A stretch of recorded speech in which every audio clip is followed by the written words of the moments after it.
About that Star Wars internal struggle that we've been hearing about forever, and how Kathleen Kennedy is gonna be ousted, and John and Dave are gonna take everything over. And when you watch season 3 of The Mandalorian, that's pretty much become a celebrity variety hour. The Lizzo episode, that should have told you everything right there. There is no civil war at Lucasfilm. That's not a real thing. The truth is, Kathleen Kennedy has been very much in charge the entire time. She was never moved to some storage closet or the janitor's office. No, she is very much in charge of Lucasfilm. I don't know how anybody can watch the Star Wars Celebration announcements and say, yeah, Dave and John are very much in control. Even if they were, especially Jon Favreau. Book of Boba Fett was a complete disaster, awful garbage show. Season 3 of The Mandalorian, because they've already came out and said that Din Djarin is not the Mandalorian anymore. It's everybody. Everybody can be the Mandalorian now. But it's a clear reference to Bo-Katan, who is taking the show over. I don't know why they just don't start a new show called Bo-Katan then. But they're going to keep The Mandalorian going because it gets ratings. So Din is now pushed to the background, and Bo-Katan with the Darksaber is now the Mandalorian. She's the Mandalorian now. And that's just the way it is. You're going to have to accept that. But don't worry, I'm sure there's a sliver of hope somewhere. The wildest thing I heard was that this discount Heir to the Empire we're getting through Ahsoka is a win for fans. Are you kidding me? That's a win for fans? A ripoff of a great book trilogy that's not going to be anything like what we wanted? Okay, sure. So we had even more stuff now. Leslie Headland, never forget, worked for Harvey Weinstein. I believe that she was like his personal assistant. She's, of course, not being asked about her associations with him at all, and the things that I'm sure she's seen. She's out there giving interviews and talking about The Acolyte, which is still coming. That was supposedly canceled, but nope, still very much alive and just about done. So Helen said the Acolyte tells a story from the perspective of the villains. You want to see some fun announcements for this show? Let's take a look at this clip here, 25-second clip from Star Wars Celebration. Let's go ahead and listen to this. My character, she's a powerful leader. She's a powerful leader. Yes. In a very woman-centered world, which I was very excited to kind of be that, because I feel like Star Wars is very like patriarchal, so it was kind of cool to have like this sort of woman-centered figure. Wow, woman-centered figure, but women bosses. Because every Star Wars product that comes out now is Force is female, which clearly won. You remember when Kathleen Kennedy came in, Force Awakens, she had that Force is female shirt that she was parading around in. That has clearly been the direction of Star Wars since she came in. And you're seeing it reinforced even now, a day ago.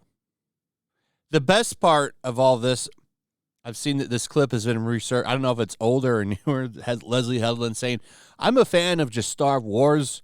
I don't have a favorite movie. I'm just a fan of the Star Wars.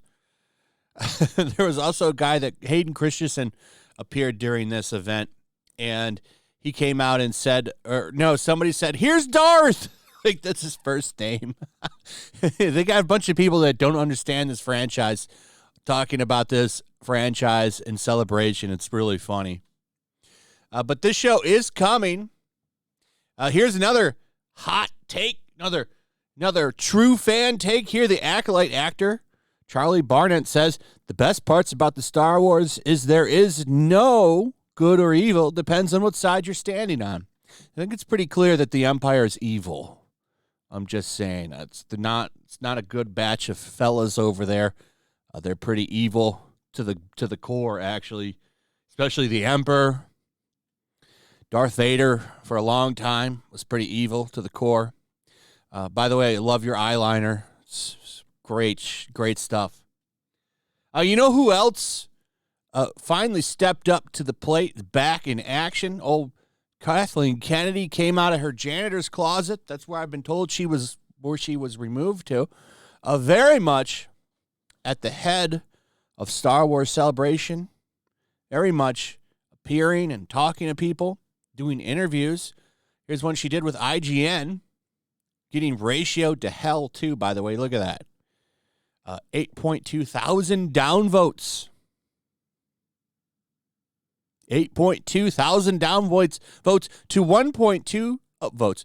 This is a funny interview, too, because she asked her questions about canceled shit, and you could tell that Kathleen Kennedy was very annoyed by that. She did not like being asked a question like that. How dare you go off script? Because, I guarantee you they have to submit a list of questions to her before she will agree to an interview. That's my guess. I don't have anything on, so don't run around and say that that's true and stuff. I'm just guessing, because you can tell she's kind of a power-hungry woman. She doesn't want to be put into any kind of position that she'll be embarrassed. And I would be willing to bet that to interview Kathleen Kennedy, you have to submit the questions beforehand. These are the questions that are going to be asked. She got really annoyed during that question. It was funny. It was pretty funny. You could tell that it made the interviewer very uncomfortable. Look at this fake. Is that just not a Hillary Clinton smile right there on Kathleen Kennedy? Cut from the same cloth. All the comments on there. What people are laughing about here is that she says quality is everything now. Now quality is everything when it comes to Star Wars. And it's like, are you kidding? Quality is everything. And this person says, were you saying that before or after the sequel trilogy? When she talks about the future, remember the plans for Lando, Rogue Squadron, Rangers, and the countless directors who left for creative differences. This person says we need real-life bounty hunters. This person says, ask yourself a simple question. Have you been enjoying the Disney era of Star Wars? This person says, I'm surprised the comments haven't been disabled, given how many people think Kathleen Kennedy is responsible for ruining Star Wars. That's true. She did ruin Star Wars. Kathleen Kennedy doing her younger Nancy Pelosi impression. Dude, if Kathleen Kennedy and the creatives she puts in place aren't removed, there is no hope for the future of Star Wars. Star Wars is dead. You've got to just let it go. Quality for everything with a bunch of laughing emojis. I love that because that's true. So she's getting roasted all over these comments. I am surprised that IGN hasn't turned it off. Don't worry. The notes are coming from Lucas soon. Lucasfilm, sorry. I don't want to mix up that with George Lucas, who has nothing to do with this dog shit. I'm surprised they haven't disabled everything. But Lucasfilm will send a note soon. Turn all that shit off now. Like their main channel. Like the Lucasfilm channel that disables all comments. Anyway, that's pretty much it. Let me know what you guys think. Also, if you would, please like, subscribe, share the video. Make sure you're still subscribed. Hit that notification bell. Check out my Rumble and Locals, and I'll see you on the next one. Peace. Make sure to check out my Locals. There's a link in the description. It's a fun community that I'm trying to build over here. If you don't want to support me on YouTube, you can come over here. None of that money goes to YouTube. You also can just come over here for free. But if you are a supporter over here, I do plan on doing an extra live stream once a month and throwing links to the supporters so you can actually come on and have a supporter live stream with me. Also, it's a good place to catch all of my content. You don't have to worry about notifications like YouTube. They'll definitely work over here. So come check out my Locals.